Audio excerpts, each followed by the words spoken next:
Sometimes simple recipes make the most comforting food. Here's one such dish, easy to make, tiffin friendly, and perfect for a cozy rainy day.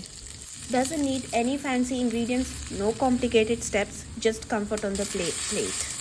Follow Sravanti's Kitchen Tales for more feel good food from my heart to your home. Happy cooking!